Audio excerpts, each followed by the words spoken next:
आज का पावन दिवस श्री गीता जयंती का है। दुनिया का एक ग्रंथ और शास्त्र है जिसकी हम जयंती मनाते हैं। आज वही पावन दिवस है और गीता का मतलब ज्ञान का प्रकाश।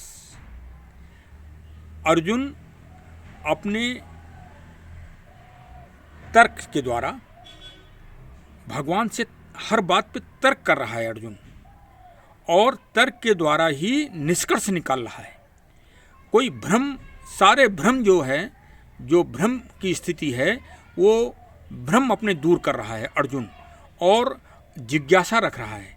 और वो जिज्ञासा अंत तक अपने पूर्ण परमात्मा तक उसकी जिज्ञासा पहुंचती है और वो परमात्मा से सीधे शास्त्रार्थ करता है।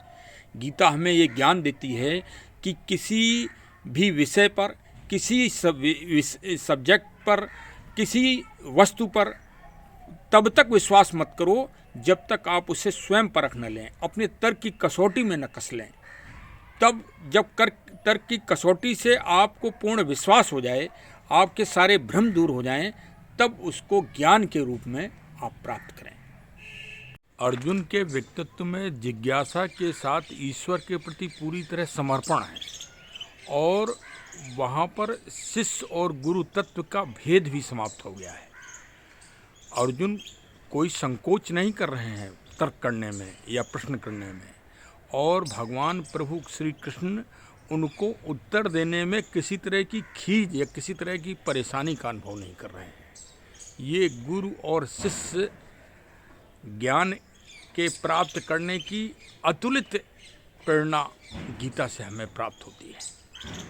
अब वहीं दूसरा रूप देख लीजिए आप दुर्योधन का, तो आप पूरी तरह से गीता के भाव को अच्छी तरह से समझ जाएंगे। वहीं दूसरा पक्ष दुर्योधन और भीष्म पितामह का है।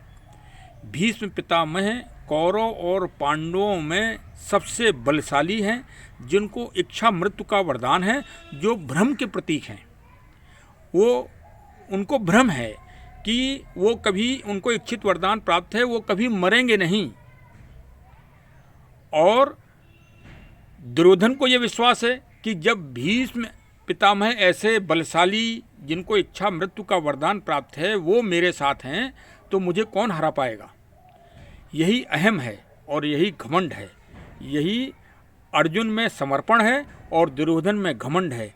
यही इस महाभारत के गीता का जो अध्याय है उसमें दृष्टित किया है भगवान ने स्वयं, कि अहंकार और घमंड मत पालो और समर्पण के साथ मुझे प्राप्त करो।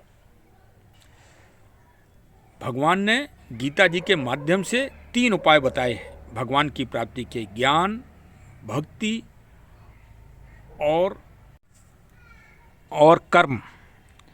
इन 3 माध्यम से ही आप ईश्वर की प्राप्ति कर सकते हो, और ईश्वर को ज्ञान सबसे प्रिय है, और वही ज्ञान इस गीता का ज्योतिपुंज है। इस गीता से ही सारा ज्ञान इस दुनिया में निकला है। तो चलिए, आज गीता जयंती पर सभी को बहुत बहुत शुभकामनाएं और बहुत बहुत साधुवाद।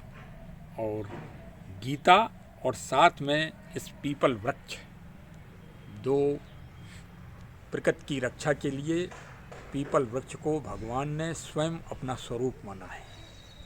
तो प्रकृति की रक्षा करें और ज्ञान की प्राप्ति के लिए गीता का ध्यान, मनन और जिज्ञासा रखें। आप जिज्ञासा रखेंगे तो आपको ज्ञान और परमात्मा की प्राप्ति अवश्य होगी। बहुत बहुत धन्यवाद।